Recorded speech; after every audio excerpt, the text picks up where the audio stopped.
नमस्कार बंधुरा सकले केमन आছেন आशा करी प्रत्येके भालो आছেন। आज के आमी आपनादेर बानिये देखाबो एकदम धापा स्टाइलेर मिक्सड वेज। एर जोन्नो आमी निये नियेछि गाजर आलू और बिन्स। आपनारा चाइले एर मध्य फुलकपिओ दिते पारेन, खूब भालो लागे खेते। और जे ग्रीन पिस जे पावा जाय मटरशुटिओ दिते पारेन। आमार काछे मटरशुटी छिलो ना, ताई आमी आगेर दिन रात्रिबेला किछुटा मटर भिजिए रेखेछिलाम, तो ओई मटरटाओ आमी ओर मध्य देबो। एर मध्य आपनारा माशरूम दिते पारेन, आमी पनिर दिए करेछि, किन्तु माशरूम दिलेও दारुण टेस्ट হয়। আমার সবজিগুলো দেখুন কাটা হয়ে গেছে। আমার কাছে আধখানা ক্যাপসিকাম ছিল, তো ওই আধখানা ক্যাপসিকামটা আমি ওর মধ্যে কেটে দিয়ে দিয়েছি।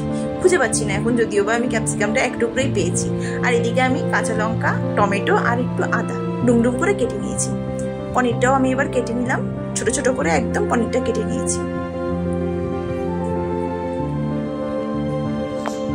দেখুন মটরটা আমার ভিজিয়ে রেখেছিলাম। এবার আমি কড়াইতে সাদা তেল দিয়ে পনিরগুলোকে হালকা গোল্ডেন কালার করে ভেজে নেব। আমার পনিরগুলো ভাজা হয়ে গেছে।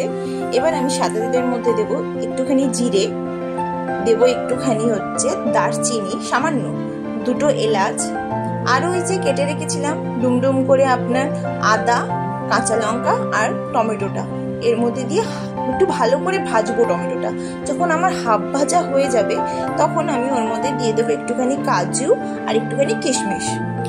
দেখুন আমি দিচ্ছি। এবার কাজু কিশমিশটা দিয়ে আমি বেশিক্ষণ ভাজবো না, হালকাই জাস্ট ভাজবো, না তো পুড়ে গেলে টেস্টটা বাজে আসবে।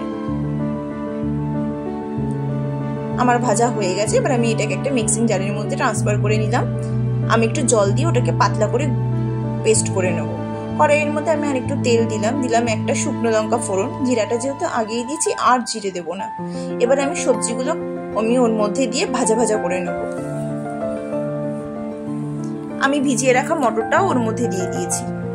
ভালো করে ভাজতে হবে, ভেজেই কিন্তু সবজিটা এখানে সিদ্ধ করতে হবে।